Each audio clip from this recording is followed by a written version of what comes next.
Hello, and welcome to Multidimensional Wavelength. In this video, we will be discussing chakras and a little about each one. This is more of an educational video for those with little to no knowledge of what chakras are or what they do. We will only be discussing the 7 main chakras, although there are many more. Chakras are like energy centers that are located throughout the body. Each one has certain connotations and representations for different aspects of your life. It is very important for you to understand each one because when a problem arises in your life, you'll be able to see and feel the connection between the issue and the chakra associated with it. The chakra that's associated with your issue or the problem will most likely have some sort of block that restricts the flow of energy in your body from one chakra to another. Once you identify the problem area, you'll be better able to fix the block or heal that chakra by placing new energy into it. In all, corrections to each area will allow there to be a balance throughout your chakras, which will leave you with the feeling of overall wellness and oneness. The chakras create a line within your body that runs from the base of your spine to the top of your head. So if one of the chakras is blocked, chances are it will end up affecting not only your overall flow, but the chakras close to it, either the one before or after it. We will start from the ground and work our way up. So the first chakra we will talk about is the root chakra. The root chakra is associated with the colors red or black, and it is located at the very bottom of your spine. It has to do with your physical health and feeling grounded or stable, and in connection between your physical body and the earth. This chakra can also relate to almost a primitive state of our basic survival needs. So when our needs are met and are in good standing, we feel that stability in our life. However, a lot of people in today's world typically need to work on this chakra in particular because external factors tend to play a part in their life, causing imbalance and instability. Something that may help is to walk around barefoot, or as crazy as this sounds, go physically either touch or hug a tree. This way, those actions will allow energy from the earth into your body and allow you to recover your root chakra's integrity. It also, because this is the grounding chakra, it also helps to kind of tap into, like when you touch a tree, it taps into that energy and connects you further to the ground and to earth. The next chakra is the sacral chakra. It is associated with the color orange, and it is located right below your navel or your belly button. It has to do with emotions of passion, such as happiness, sadness, and anger. It also deals with your sexual energy. So if you are one to suppress your emotions without ever giving yourself a chance to release them, that is when a block or blocks can occur at this chakra and this region of your body.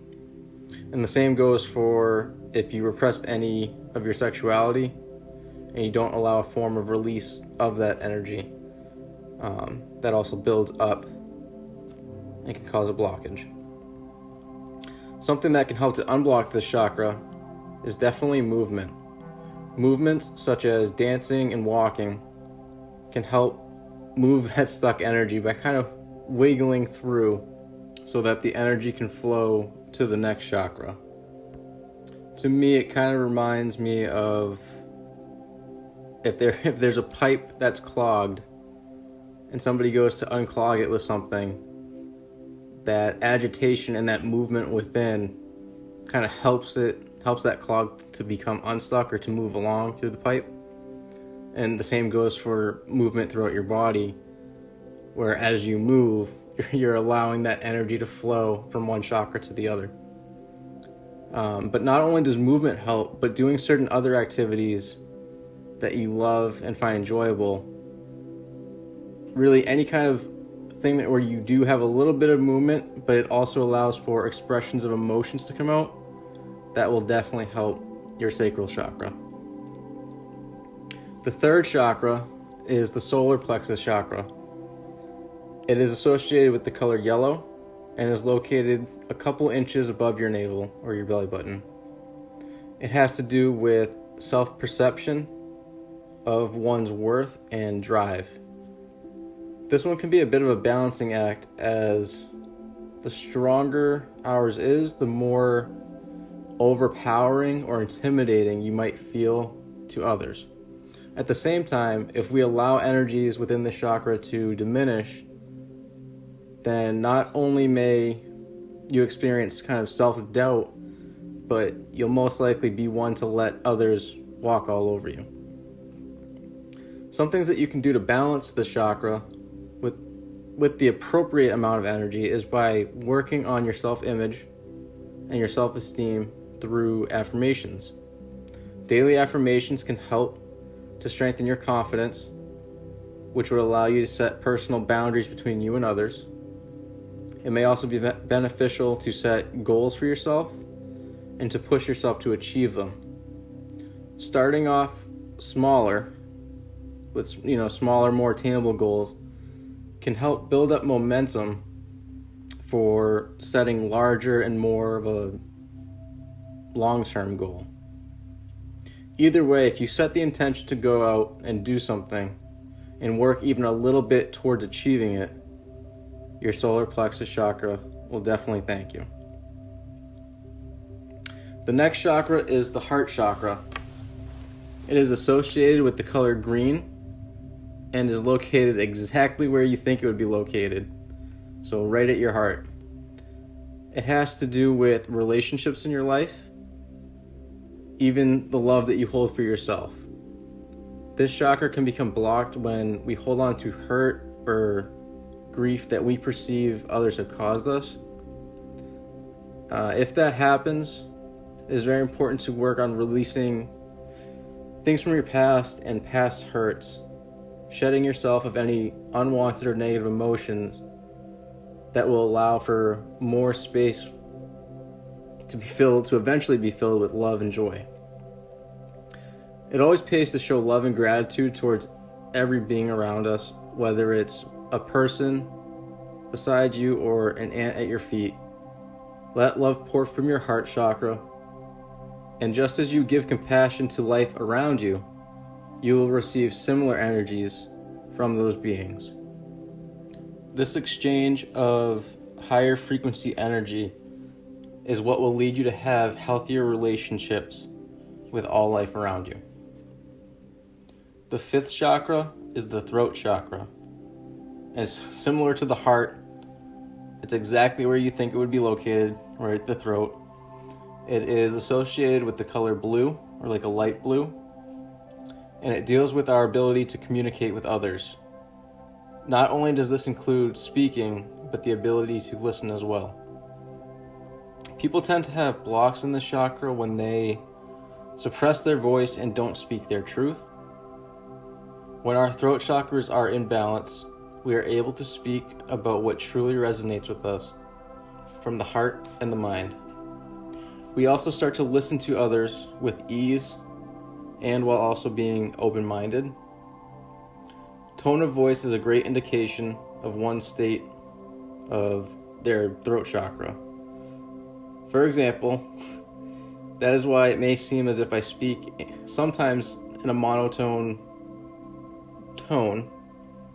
Hopefully you find it calming. But sometimes when I get too excited about a topic or I get ahead of myself, you might hear me stutter or try to mesh my words together, and that would indicate the opening of my throat chakra even more and a larger amount of energy pouring out.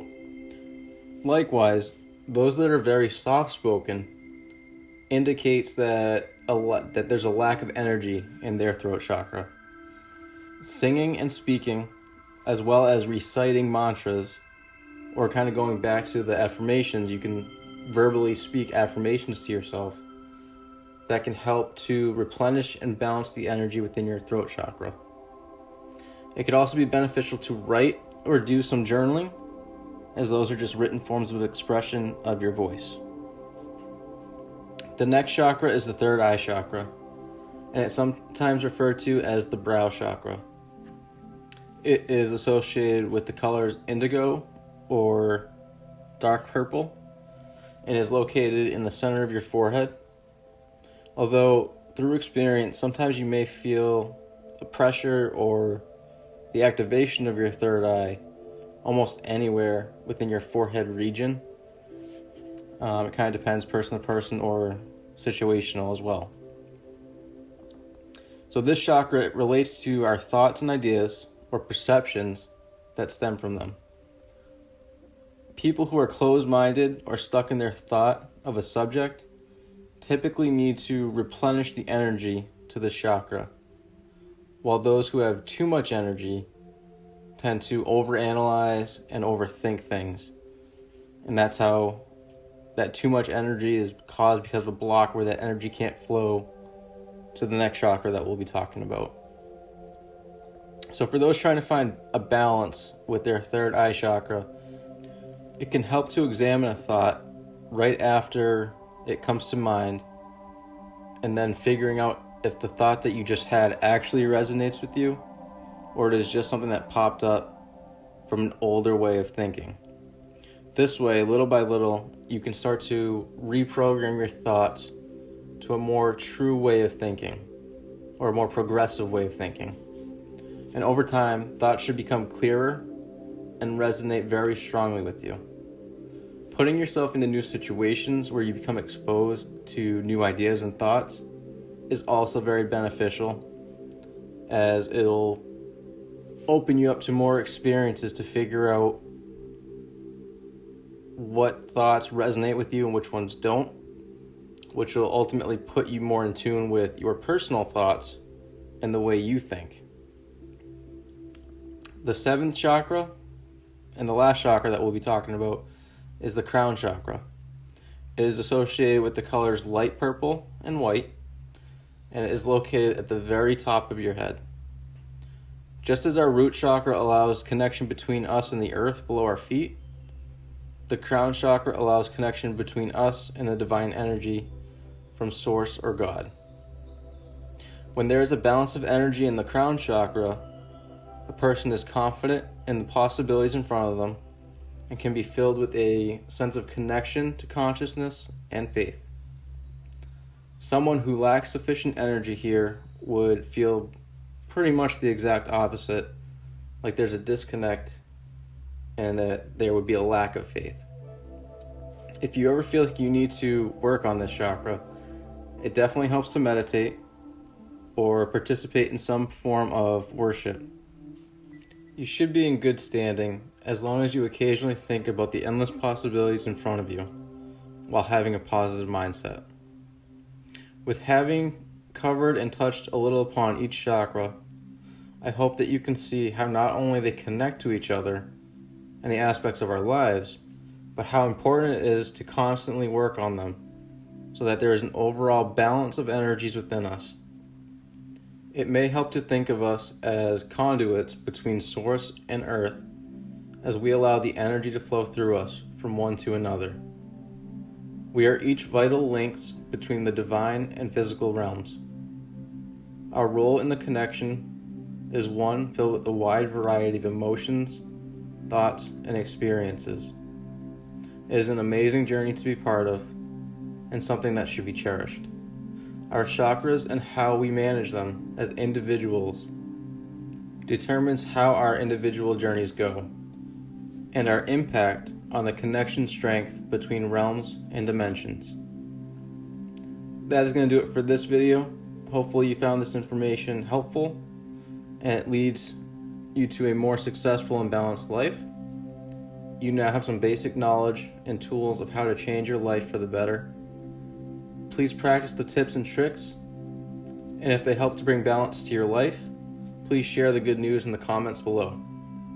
If you found this video helpful, please like and subscribe, and if you think this video would be beneficial to someone that you may know, please feel free to share it. As always, thank you for your time, and I hope that you have a blessed day filled with love and light.